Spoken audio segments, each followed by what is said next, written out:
Eh bien, on va commencer directement ce webinaire. Merci à nos participantes et participantes de nous rejoindre avec donc Marie-Jean Mougin pour une petite introduction, hein, sur, une mise en contexte, pour expliquer, ben, ce qu'est un schéma directeur, immobilier et énergétique. Donc, Marie, pardon, je je vous laisse, la parole et je préviens nos participants qui peuvent poser des questions, non pas par oral, car, ce serait compliqué, mais, par écrit. Ça se situe dans un onglet en bas à gauche et je les relayerai aux différents intervenants. Donc, bon webinaire à vous et à vous, Merci. Marie. Merci. Donc, moi, je vais faire une introduction sur vraiment l'intérêt d'avoir cette réflexion patrimoniale que constitue un schéma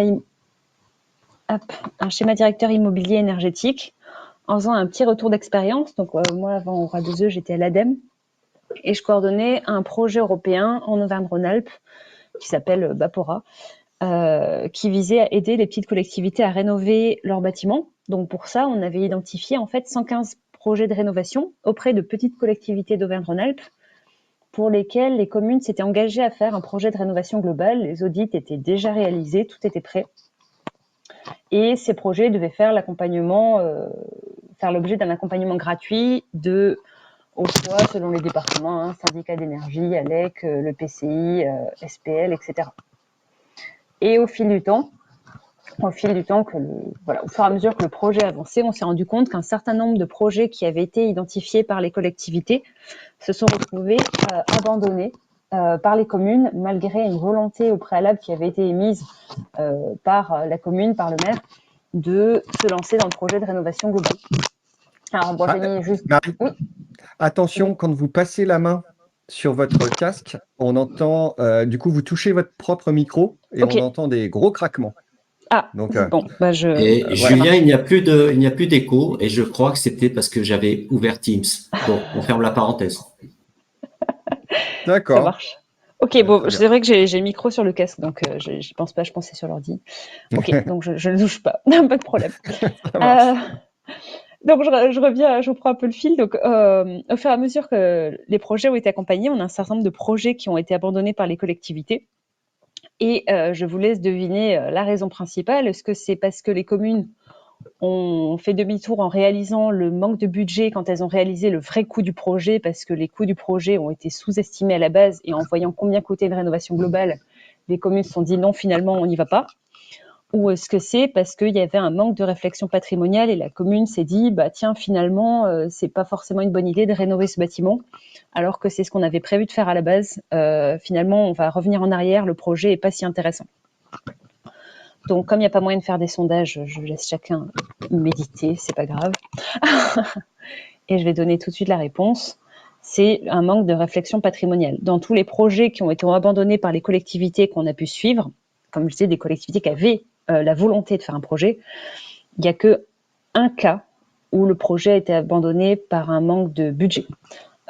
Et sur les 80 autres cas, en gros, qu'on a pu identifier de projets où la commune a renoncé à faire son projet de rénovation, c'était parce que, en grande partie, ça aurait pu être évité s'il y avait une réflexion en amont sur les bâtiments de la commune. Notamment, dans 8 cas, la commune a repris la réflexion sur l'ensemble des bâtiments. Dans 23 cas, la commune a priorisé un autre projet, alors que, je le répète, c'est des projets qui avaient commencé à un accompagnement, qui avaient eu des audits énergétiques, où la commune avait acté sa volonté d'aller dessus quand même. 8 cas reprise de la réflexion sur le bâtiment, 5 cas des projets pas assez matures, un peu de cas avec des déconvenues techniques, 2 cas où la commune a réalisé que son bâtiment qu'elle voulait rénover n'était pas assez consommateur d'énergie pour que ça vaille la peine. Je pense à des gymnases où la commune s'était dit on veut le rénover, et quand elles ont réalisé combien il consommait, combien lui coûtait réellement la consommation énergétique du gymnase, s'est dit bah non, finalement ça vaut pas la peine de le rénover, de toute façon il coûte rien. Et puis on a quand même 35 cas parce que, en gros, que je vais classer dans la partie manque de volonté politique ou d'organisation du côté des collectivités. Donc tout ça pour dire, Tout ça pour dire que ce sont des cas où on a commencé un accompagnement, on avait commencé à se lancer dans un projet de rénovation, y compris la commune qui avait commencé à mettre des ressources humaines au moins en face, et où on s'est rendu compte que s'il y avait eu un peu d'objectivation du projet, de savoir pourquoi on rénove ce bâtiment plutôt qu'un autre, qu'est-ce qu'on veut dans ce bâtiment, est-ce qu'il y a besoin d'une extension d'école, est-ce qu'on va fermer l'école dans 5 ans, pourquoi cette école au lieu d'une autre, c'est des cas qui auraient pu être beaucoup plus efficaces pour tout le monde. On aurait pu éviter la plupart de ces déconvenues. Donc une petite note sur le démarrage des projets de rénovation. C'est pour ça que je disais je fais un pas de côté sur la partie schéma directeur parce que c'est vraiment la base avant de se lancer dans des rénovations. La rédaction patrimoniale est nécessaire avant de consulter une maîtrise d'œuvre dans un contexte de ressources limitées. Vous avez peu de temps à consacrer aux projets en interne dans les collectivités, on le sait, en particulier les petites. Niveau matériaux, c'est pas mieux, j'ai envie de dire. Rien à voir, mais ils sont rares et chers. On sait combien ça coûte des rénovations globales, des contextes budgétaires tendus chez les collectivités. Et cette réflexion doit porter sur tous les aspects, pas uniquement énergétiques, mais aussi la réglementaire, la vétusté, les usages et les besoins du bâtiment. Au niveau des risques, si on ne prend pas la peine de se pencher sur son patrimoine, c'est des pertes de temps. On a eu des projets qui sont même allés en phase de consultation maîtrise d'œuvre, qui sont rétropédalés, qui ont été abandonnés parce qu'on s'est rendu compte qu'il n'y avait pas eu de la réflexion sur l'usage du bâtiment. Finalement, la commune ne savait pas ce qu'elle voulait. Donc, marche arrière toute parce que la maîtrise d'œuvre ne pouvait pas répondre à une demande de la commune n'ayant pas formulé sa demande. C'est ça qu'il faut comprendre. Et un projet, on a le risque évidemment d'avoir un projet de rénovation totalement décevant, ne correspondant pas aux attentes avant tout de la collectivité. Alors au niveau de ces études patrimoniales, ça peut être fait techniquement, cette réflexion peut être faite par la commune, par un syndicat, par une ALEC, par un CAUE, par une agence technique départementale, par un bureau d'études. En fait, il y a beaucoup d'acteurs qui sont en capacité de commencer cette réflexion. Alors le schéma directeur immobilier énergétique, en lui-même, c'est une méthode formalisée qui permet d'analyser son patrimoine et de définir une stratégie, pas seulement sur les projets qu'on veut rénover. Là, c'est par cet angle que j'ai commencé le webinaire, mais pas seulement. Ça peut aboutir à des cessions aussi de bâtiments, des volontés de cession, des volontés de construction de bâtiments neufs s'il y a des besoins, des rénovations lourdes ou pas de travaux sur un bâtiment aussi.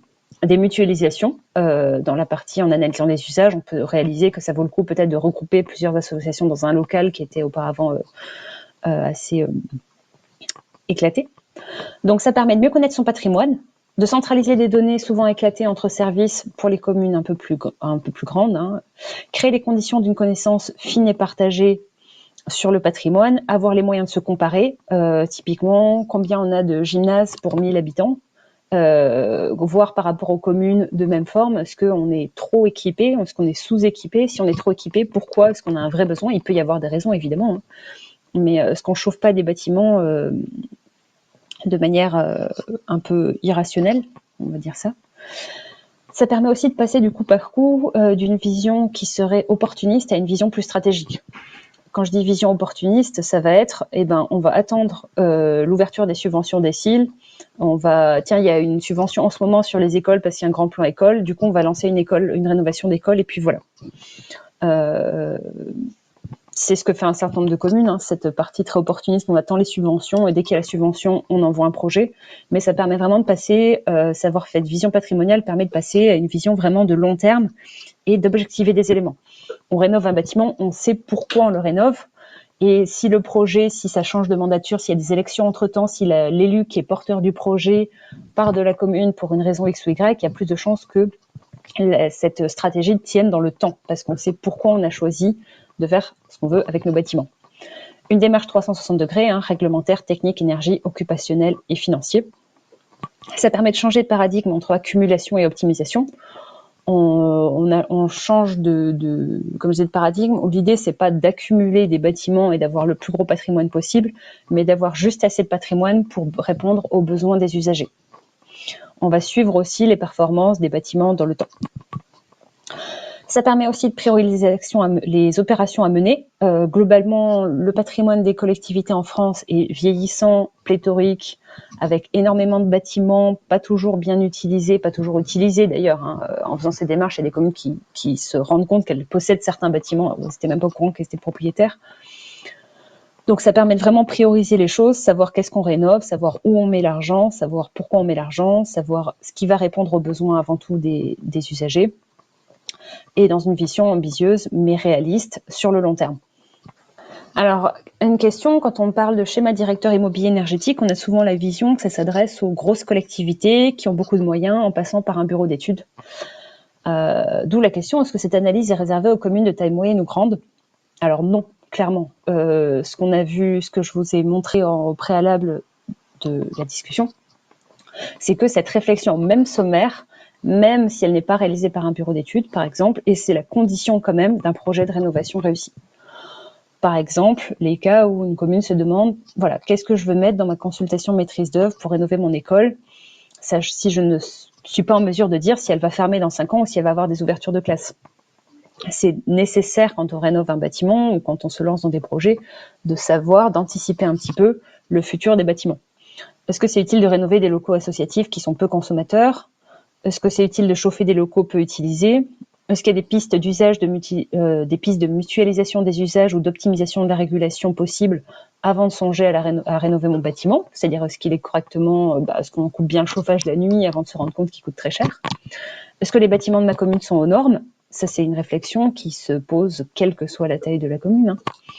Et puis d'autres cas dont on s'est rendu compte aussi, qui peuvent être plus, on s'y attend moins. Est-ce qu'on ne paye pas des assurances sur un patrimoine dont on n'est plus propriétaire?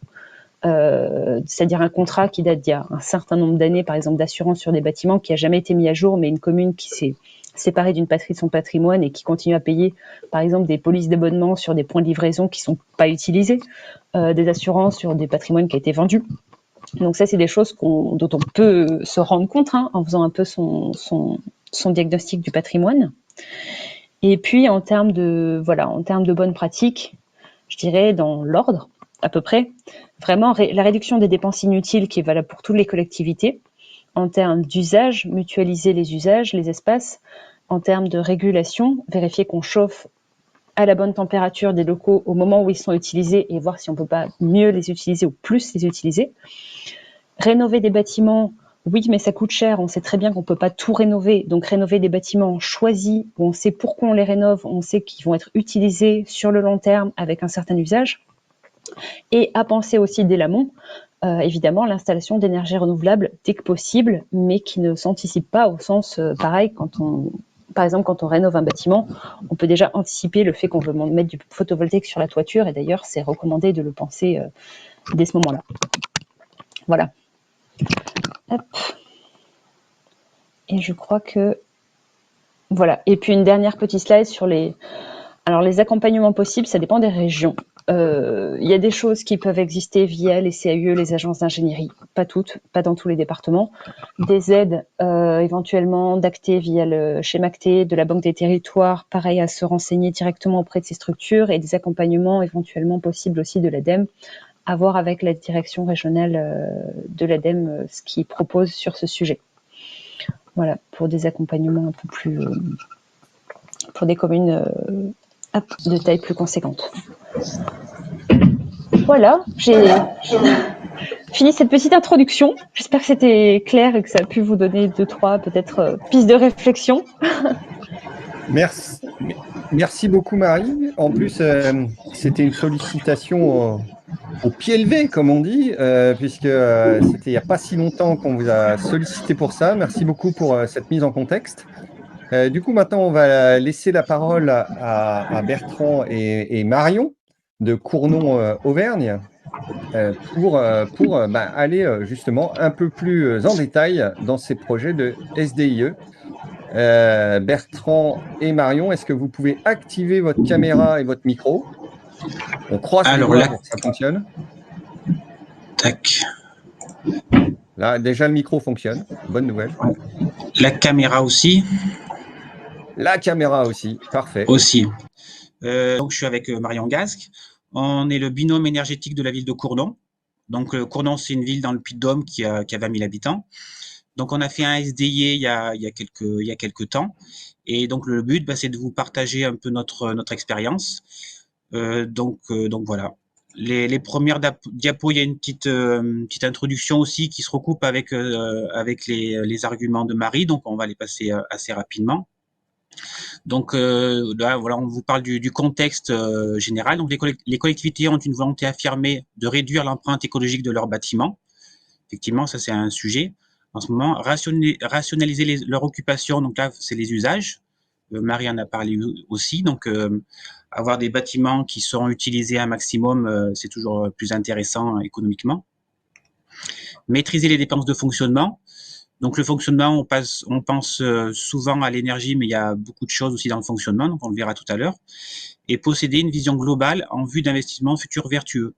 Ça aussi, c'est important d'avoir une vision globale. Il y a encore pas si longtemps, j'étais en lien avec une collectivité qui me parlait de faire un SDIE que sur une partie de leur patrimoine. Et je pense que c'était une erreur. Il vaut mieux avoir enfin, il est toujours préférable d'avoir une vision globale pour faire des bons investissements. Donc, la nécessité d'un document de planification. Un SDI est un document de référence qui permet de disposer donc d'une feuille de route patrimoniale en vue d'adapter son patrimoine aux enjeux de transition énergétique, de réduire ses charges de fonctionnement et son empreinte carbone, de monter la voix de ses citoyens et acteurs économiques. Donc effectivement, ça peut être aussi une valeur d'exemple d'avoir un bon SDI. Ça peut être une valeur d'exemple pour ses citoyens et autres personnes. Ce document pragmatique doit aider la collectivité à justifier ses investissements auprès des contribuables et servir de base au plan pluriannuel d'investissement. Donc ça, c'est quelque chose qu'on n'avait pas à Cournon. Donc ça nous a aidé à le monter, ce PPI. Et aussi, il y a un autre enjeu important, c'est de planifier les subventions. Donc là aussi, Marie en a parlé. Mais ça, c'était vraiment important pour nous parce que nous, on était souvent dans l'opportunisme un peu et pas avoir vraiment de stratégie, que le PPI, donc enfin le SDI avec le PPI par la suite, nous aide à demander les subventions au bon moment. Donc le but d'un SDI, c'est aussi donc d'avoir un inventaire. Et donc l'inventaire donc de l'ensemble de son patrimoine, l'inventaire il doit être donc le plus exhaustif possible. Il doit être précis et donc sur l'ensemble du patrimoine, bien entendu. Et il faut que cet inventaire soit le même, enfin les critères de l'inventaire soient le même sur tous les bâtiments, sur chaque bâtiment, pour ensuite pouvoir les comparer. Si on n'a pas les mêmes thématiques donc d'inventaire d'un bâtiment à l'autre, après ça va être compliqué pour les comparer. Donc c'est important d'avoir un bon outil qui va nous aider à faire un bon inventaire. Et ensuite, donc, ça va nous permettre d'intégrer, de hiérarchiser et de prioriser plusieurs problématiques qui s'imposent aujourd'hui aux collectivités à travers les évolutions réglementaires. Donc là, j'en cite quelques-unes: la qualité de l'air, les risques d'amiante, radon, plomb, la sécurité incendie, la réglementation thermique, l'ADAP, le décret tertiaire. Car effectivement, on pense au SDIE avec les économies d'énergie, mais si on investit sur un bâtiment en sachant que ce bâtiment, au niveau de la sécurité incendie, ça marche pas du tout. Donc c'est un peu dommage de louper certains éléments réglementaires obligatoires. Donc c'est à intégrer à la démarche SDIE, bien évidemment. Et donc effectivement, le SDIE va servir de document de planification.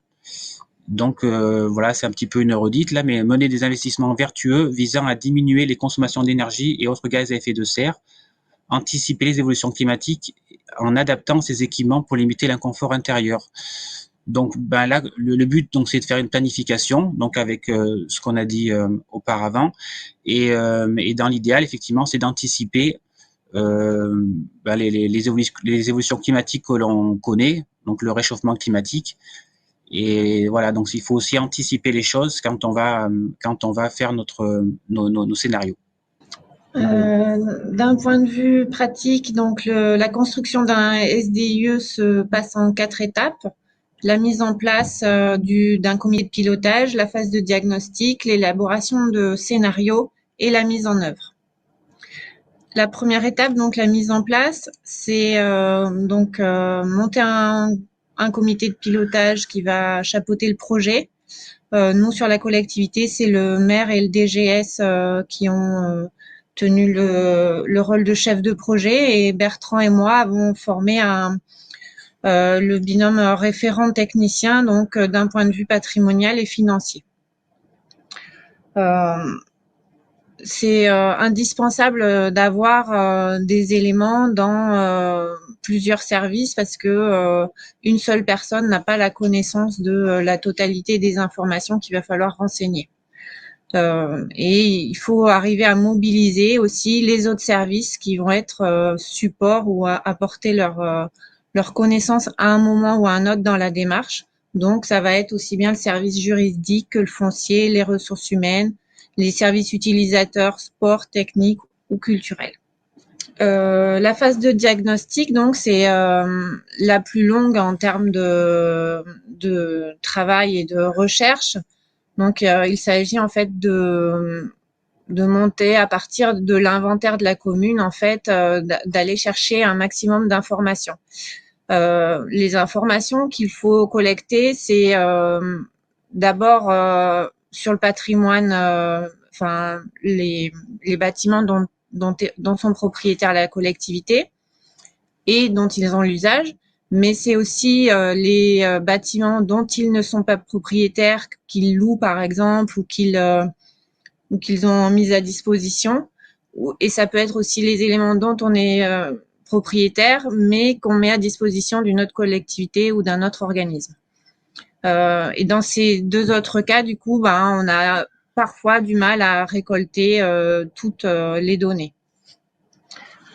Donc, on a des éléments fonciers à renseigner en localisation, les surfaces, tous les types de surfaces qui peuvent être utilisées, les années de construction, des informations techniques sur l'état du bâtiment, le type de fenêtre, l'exposition, ça va loin, et même aussi des diagnostics renseignés sur l'accueil ou les conditions la sécurité incendie.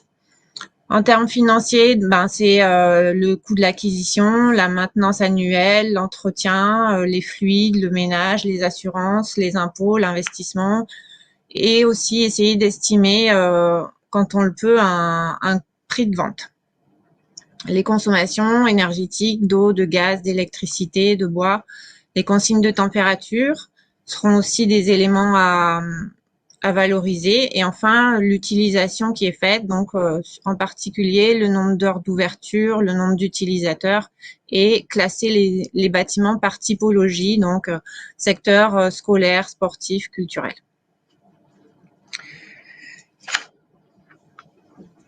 À la fin de cet inventaire exhaustif, on va déjà faire un diagnostic et pouvoir se comparer ou comparer nos bâtiments les uns avec les autres. Donc déjà, nous, sur notre collectivité, on peut constater que la plupart de nos bâtiments sont concentrés dans la vieille ville, on va dire, et que on est peu équipé en extérieur de ville. C'est lié donc à l'histoire de la commune. En termes de typologie, donc on voit comment sont répartis nos équipements par secteur. Nous, on a de nombreuses infrastructures sportives, par exemple, puisque on accueille aussi des activités, des associations, enfin des communes extérieures. On a donc la connaissance des usages au travers donc des nombres d'heures d'utilisation. Le nombre d'heures d'utilisation, lui, le ratio, il est calculé par rapport à une amplitude horaire de 7 heures du matin à 22 heures. Donc, il faut penser à déduire les heures de nuit où on n'ouvre pas nos bâtiments. Ça nous donne des ratios plutôt faibles parce qu'il y a aussi des moments, les vacances scolaires où les équipements sont fermés, par exemple. Mais au moins, quand on a déjà quelques données d'utilisation des bâtiments, on peut se rendre compte que certains équipements ne sont peut-être pas nécessaires, ou quand vous allez avoir une démarche pour faire l'acquisition ou la construction d'un nouveau gymnase, par exemple, on va pouvoir dire que non, en toute relativité, il y a certains équipements qui sont pas assez utilisés, donc il vaut peut-être mieux améliorer les usages des équipements déjà existants. Ici, donc, on a les consommations énergétiques des bâtiments en kilowattheures sur une année et en kilowattheures au mètre carré. et on constate en fait que tout ce qui est en haut à droite, qui apparaît dans le cercle, c'est les équipements les plus énergivores et sur lesquels on va pouvoir intervenir. Et dès qu'on va faire des travaux énergétiques dessus, on sera d'autant plus efficace puisque c'est nos équipements les plus consommateurs. On peut aussi faire ressortir les bâtiments ou les sites impactés par le décret tertiaire, et on sait aussi que ce sont des équipements sur lesquels on va être obligé d'intervenir. Donc tout ça, c'est des éléments qui ressortent du diagnostic et qui nous mettent déjà sur des pistes de travaux à réaliser ou de changements d'habitude à avoir. On peut aussi trier donc les bâtiments selon leur impact et leurs émissions de gaz à effet de serre. Et par exemple, en changeant une chaudière gaz par une chaudière à bois, on va pouvoir diviser par 10 notre impact CO2 sans peut-être pour autant changer les kilowattheures consommés. On peut analyser aussi les coûts. Donc, ce qui est ressorti dans un premier temps, c'est que effectivement les coûts de ménage et d'entretien sont assez importants sur les bâtiments. Mais si on affine un petit peu le traitement de la donnée financière, on va aller chercher par typologie. Et là, on s'aperçoit que, par exemple, chez nous, c'est les écoles et le secteur social, c'est-à-dire on a un EHPAD et un foyer. Donc, c'est ces deux typologies qui nécessitent une grosse part d'entretien, alors que les autres équipements, c'est plutôt les fluides, l'énergie qui a un coût financier plus important proportionnellement. Et on peut encore affiner l'analyse financière donc en allant par bâtiment chercher des comparatifs. Ici, sur plusieurs gymnases et équipements sportifs, on fait un ratio au mètre carré et on peut se rendre compte si un bâtiment consomme plus ou moins qu'un autre, et on va aller chercher la raison de cet écart. Par exemple, dans notre tableau, on a le gymnase Boissé qui consomme qui a plus de ménages que les autres. Et il y a une raison qui est propre à l'usage de cet équipement. Et donc, on comprend ce qui se passe. Par contre, en termes d'énergie, il n'y a pas de raison qu'il y ait plus d'électricité sur le gymnase Gardé, par exemple, que sur les autres. Donc, on va aller essayer de travailler et de comparer et de chercher, en fait, pourquoi il y a ces écarts et travailler dessus déjà pour essayer de faire des économies. Ce qui fait que, voilà, juste à la sortie de ce diagnostic, on a déjà des pistes et des actions à mettre en place et des éléments pour faire des économies. Et donc, c'est à la fin donc de ce diagnostic qui est, vous avez compris, qui est assez fastidieux, mais qui est très important, parce qu'après, c'est ce qui dirige tout le reste de la démarche et de l'avenir de ce SDIE. Et donc, une fois qu'on a fait ce travail, on élabore des scénarios, donc dans le but de préparer préparer le PPI. Et donc, dans ce scénario, il peut y avoir un ou plusieurs scénarios, mais voilà, il nous a été conseillé d'en faire 3 maximum, donc faut pas non plus en faire énormément. Et donc, dedans, il peut y avoir des travaux de sobriété, d'usage, de travaux de mise aux normes, de vente ou d'achat de bâtiments. Donc là, après, c'est vraiment chaque collectivité aura ses propres scénarios, voilà, classiquement. Et là, donc, intervient plus aussi des choix politiques. Donc voilà, il y a des choses qui sont obligatoires, notamment tout ce qui est normes. Et en plus, après, donc il y a des choix politiques, construire des salles ou vendre des bâtiments. Donc voilà, c'est des choix un peu plus stratégiques.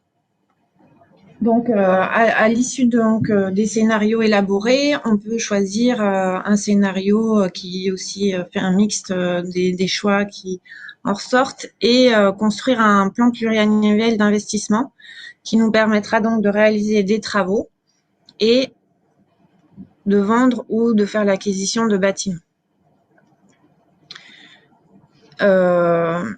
Il faut agir aussi donc sur l'organisation et l'usage des équipements qui permet d'optimiser l'occupation.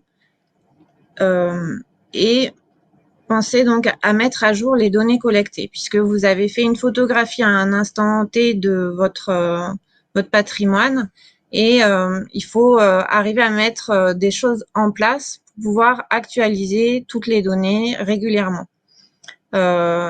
Nous, par exemple, sur la commune de Cournon, lorsqu'il a fallu ressortir les consommations énergétiques par bâtiment, j'ai ressorti tous les cartons de factures et pointé par bâtiment les consommations.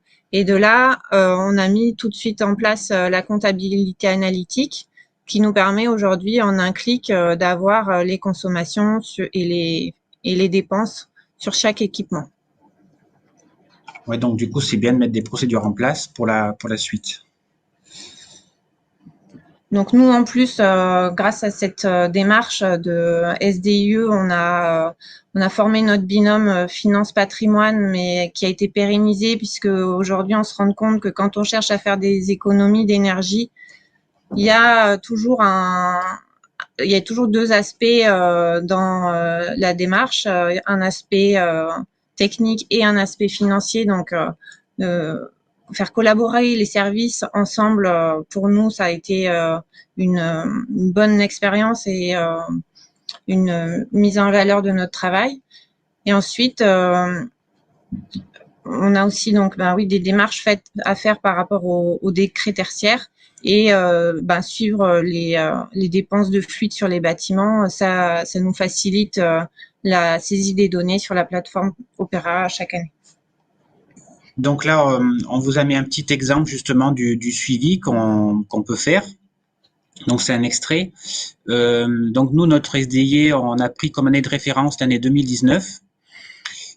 Donc là, je vous ai mis 4 sites. Donc et avec donc dans le tableau en haut les consommations de gaz en jaune 2019, le bilan de CO2 de ces consommations juste après.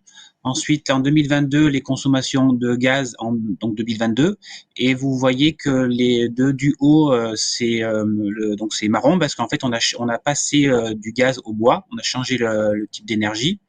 Et ensuite, de la même façon, on a les consommations électriques 2019-2022.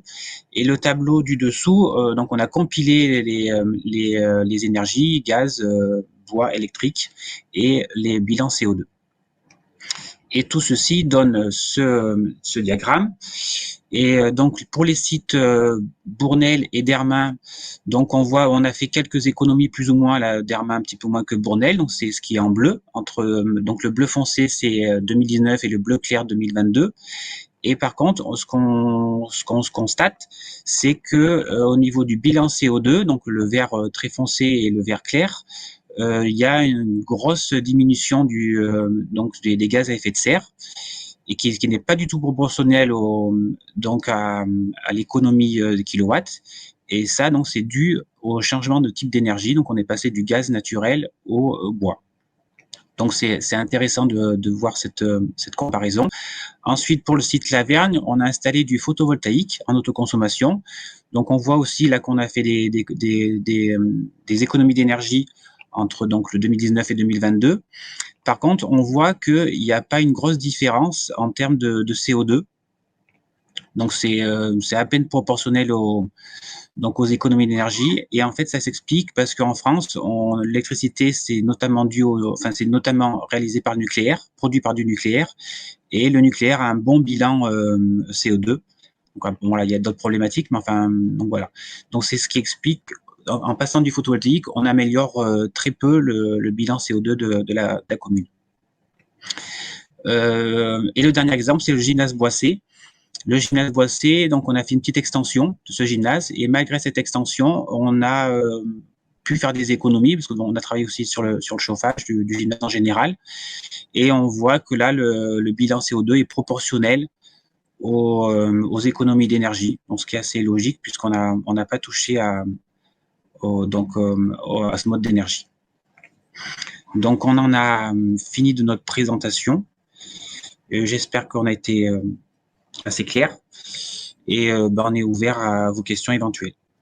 Merci beaucoup, Bertrand et Marion. Alors, effectivement, il y a quelques questions qui ont crépité dans l'onglet conversation. Une question de Christophe Delahaye. Avez-vous donc fait le SDIE pardon, avez-vous créé un outil ou acquis un outil informatique spécifique au SDIE? On a eu la chance d'être dans un appel à manifestation d'intérêt qui nous a, pour construire notre SDIE, qui nous a permis d'accéder à une plateforme d'un prestataire pour la saisie du SDIE. Donc, je ne sais pas si j'ai le droit de le citer. C'est le patrimoine public qui nous un outil donc un logiciel qui permet de recenser le diagnostic. Mais dans l'absolu, l'inventaire peut très bien être fait dans un tableau Excel et avec des outils gratuits, on peut modéliser des graphiques et des. Ouais, et après, je pense aussi que ça dépend de la taille de la collectivité, parce que pour une collectivité pas trop grosse, je pense qu'effectivement, comme dit Marion, avec un outil simple, tableau Excel, ça peut se faire. Après, j'imagine pour une très grosse collectivité avec un gros patrimoine, c'est peut-être plus intéressant d'avoir un outil dédié. Voilà, donc nous, on en a eu un, mais il y en a d'autres sur le marché. Et ensuite, la question suivante, ça c'est lié un peu. Je continue avec les questions, Julien? Oui, alors ce qui serait bien, c'est pour nos amis qui sont nombreux à le regarder en replay, hein, il y a souvent plus de visionnage en replay, c'est bien de dire la question à l'oral. Donc, soit tu t'y colles, Bertrand, soit c'est moi. Ok, donc comment se traduit le PPI à la suite de la réalisation du diagnostic? Donc en fait, c'est ce qu'on disait un petit peu là, une fois qu'on a fait le diagnostic, donc c'est le gros point à réaliser, c'est le gros travail. Et ben en fait, c'est à la suite de ce diagnostic qu'on voit la faiblesse, on va dire, de notre patrimoine en termes de réglementation énergétique, etc. Et donc là, on voit ce qu'on doit faire en termes de travaux ou de vente de bâtiments, et tout ça, on le chiffre. On le chiffre donc au niveau financier. Et grâce à ça, donc on élabore un PPI et ces chiffrages, on les installe dans le temps. Donc voilà, et entre le bilan financier des travaux, enfin le chiffrage financier des travaux et l'étalement dans le temps, ça nous donne un PPI. Je ne sais pas si j'étais clair. Mais, si la réponse ne convient pas, j'invite Christophe, enfin, du moins est incomplète aux yeux de Christophe, je l'invite à reformuler à nouveau la question. On va passer sûrement à la question d'Annabelle Carlier. Vous avez donc fait le SDIE en interne. Pouvez-vous nous parler rapidement de la plateforme Opérate Présentation Éco? Alors oui, on a fait le SDIE en interne. Par contre, la plateforme Opera, c'est la plateforme qui est mise à disposition de l'État pour la saisie des consommations énergétiques sur les bâtiments assujettis au décret tertiaire. Donc ça, je pense qu'il y a une petite confusion de sujet. Nous, on parlait que le SDIE, en fait, permettait le suivi du SDIE permettait de collecter les données de consommation qui nous aidaient à renseigner la plateforme par ailleurs, mais c'est deux choses dissociées. Très bien. Ok. Une question de Jonathan Hervé. Est-ce que le programme Schemacté, voilà, je ne savais pas trop le dire, est toujours en cours ou ouvrira à nouveau? Alors, c'est pas de notre domaine. Il faut. C'est peut-être Marie qui sait ça, non? Marie, oui. Je ne sais pas si Marie a une idée là-dessus. Nous, on ne connaît pas. Ok. Enfin, on n'a pas la réponse. Je sais pas. Je viens d'aller voir, du coup, comme j'ai vu passer la question, je suis allée voir sur le site du programme Acté les programmes en cours. A priori, il n'y a pas Schemacté et normalement, ils les recensent tous. Donc, par contre, je ne sais pas du tout s'il y aura un nouveau volet qui va être ouvert ou pas. Désolée. Ouais, n'hésitez pas à interroger la FNCCR. Hein. Oui. Voilà. Et oui, la FNCCR, bien sûr. Donc, je vois Christophe qui est en train d'écrire à nouveau. Donc, peut-être que la réponse donnée ne lui suffit pas. Et j'invite nos quelques participants et participantes à ne pas hésiter à mettre leurs questions. Alors, vous pourrez, j'en parlais tout à l'heure, voir le compte-rendu de ce webinaire sur la e-communauté énergie du CNFPT. Vous y verrez donc bien sûr la vidéo. Vous y verrez les présentations de tous nos intervenantes et intervenants. Et vous pourrez continuer à poser des questions si jamais vous êtes aperçu qu'un sujet vous turlupinait. Alors, Christophe, merci beaucoup. Au niveau du budget, est-ce qu'il est inscrit les travaux de gros entretien renouvellement sur plusieurs années et comment le faites-vous vivre en interne? Et ben en fait, oui, donc le travaux des gros entretiens.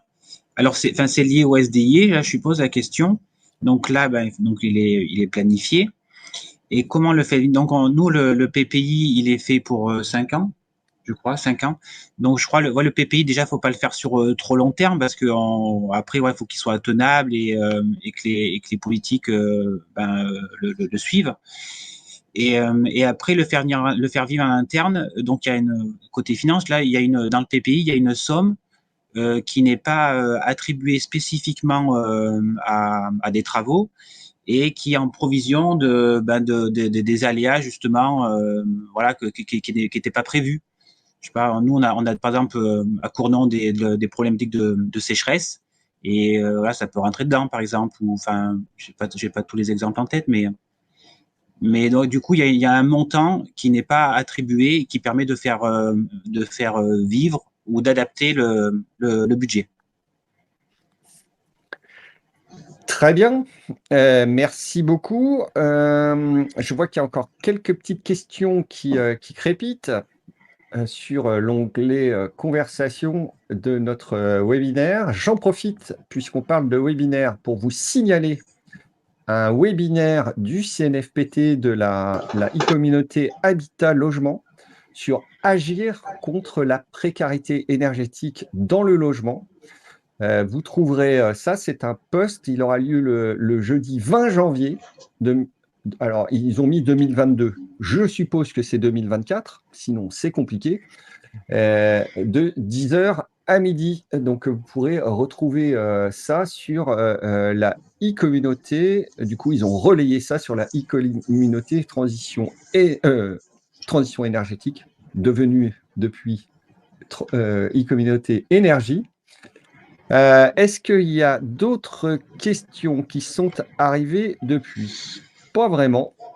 Je vous signale aussi un stage du CNFPT sur l'autoconsommation collective qui aura lieu en début d'année. Donc, je suppose que les délais d'inscription sont serrés. Et enfin, je vous signale aussi un stage que Énergie Partagée organise avec le CNFPT. Vous savez que j'ai une casquette aussi Énergie Partagée. Sur du coup la mise à disposition du foncier public. Je vous ai mis le lien et là, le délai d'inscription sont très courts puisque c'est jusqu'au 20 décembre. Est-ce que ça a laissé le temps à quelques personnes de poser leurs questions? Je n'en vois pas d'autres. Encore une fois, vous pouvez de toute façon, et je m'adresse aussi à ceux qui écouteront le replay, poser des questions dans le forum. On ne manquera pas de retourner vers Marie, Bertrand ou Marion, suivant le thème de la question. Et du coup, je ne vois pas de raison d'étirer ad vitam ce webinaire qui était très intéressant. Merci beaucoup à nos 3 intervenantes et intervenants. Et je vous propose un petit mot de conclusion peut-être? Marie? Allez, fais l'intro et la conclusion. Et du coup, merci déjà à Cournon pour la présentation super intéressante de votre SDI. Et puis pour tous ceux qui écoutent, n'hésitez pas, accompagnés ou non, à vous lancer. Hein. Comme on disait, déjà l'inventaire, rien que l'inventaire de son patrimoine, les mètres carrés, les factures d'énergie, c'est quand même très important. Et nous, on a vu à quel point ça l'était, même pour des toutes petites communes, de se lancer dedans. Sachant que même si vous décidez de vous lancer un jour accompagné, en sous-traitance, un bureau d'études ou quoi, c'est des données qui vont vous demander dans tous les cas, qui prendra du temps de collecter. Donc, ça peut aussi s'anticiper de votre côté. C'est avant tout une démarche politique et volontaire des services. Hein. Enfin, quand je dis politique, c'est avant tout une démarche politique et qui doit entraîner derrière des services, y compris transversaux. Donc voilà, attendez pas forcément des opportunités spécifiques ou des subventions actées ou autres pour vous lancer déjà dans l'inventaire du patrimoine, puisque de toute façon, ça, personne ne pourra le faire à la place des communes elles-mêmes. Et quel que soit le bureau d'études qui vienne vous aider, la première chose à faire, c'est il ira voir les services pour demander toutes les informations sur le patrimoine, les surfaces, les factures, etc. Donc c'est aussi des choses qui peuvent déjà se faire, s'anticiper, et même pour vous, en retirer une certaine connaissance et repérer les anomalies, etc. Ça, c'est totalement faisable et anticipable. Voilà, c'était un petit mot au passage. Ben, merci, parce que c'est un petit mot de passage à l'action et on aime bien quand une session de formation, quel que soit son format, se termine par une invitation à passer à l'action. Bertrand, Marion, un petit mot à rajouter? Et ben du coup, ouais, on était content de partager notre petite expérience et penser au binôme finance technique là, c'est essentiel. Et Julien, je vais rallonger de quelques secondes le webinaire. Pour compléter ce sujet, comme je le disais au départ, qui est très large, et tu as bien fait, Julien, d'ajouter dans les commentaires l'annonce de la formation sur le foncier public des collectivités dédié au développement des ENR. J'ai rajouté en dernier commentaire une session de formation sur laquelle donc interviendront nos amis et collègues de Cournon sur l'autoconsommation collective photovoltaïque. J'en avais parlé justement et merci d'avoir trouvé Voilà. le lien. Effectivement, j'en avais parlé, je l'avais évoqué. Donc, ouais, j'ai évoqué bien 3 choses. Hein, l'après-cas, c'est le prochain rendez-vous là. Nous, on vous donnera aussi, bien sûr, nos prochains rendez-vous. L'après-cas, l'ACC, mot magique en ce moment pour avoir 1000 participants. et la mise à disposition du foncier public. Sujet diablement important pour enclencher des politiques qui rejoint ambitieuses. la thématique de la sobriété sur laquelle on va travailler à travers nos webinaires en 2024. Voilà, Tout à fait, avec une série de 3 webinaires qui sont en train d'être mis au point par Vanessa, la co-animatrice de cette e-communauté énergie. Il y a encore Marion qui n'a pas dit un petit mot pour la fin. Moi, je voulais juste vous encourager à faire cette phase des états des lieux parce que en termes de communication, après, c'est indispensable de pouvoir montrer avant et après vos travaux ce que ça change. Donc, voilà, vous avez besoin d'un diagnostic et de communiquer, donc c'est un outil idéal. Voilà. Ok, très bien. Bon, eh bien, je vous remercie. Nous, en ce qui nous concerne, c'était le dernier webinaire de l'année. Du coup, on se retrouve l'année prochaine, mais ça veut dire dans pas longtemps. Et on vous souhaite à toutes et à tous des excellentes fêtes de fin d'année. On a besoin là de passer à autre chose après tout ce qui s'est passé en 2023. On se retrouve très vite en 2024 pour continuer de parler transition énergétique, sobriété, efficacité et monde meilleur, finalement. Je vous souhaite à tous et à toutes une très bonne journée. Merci. Bonne journée. Au revoir.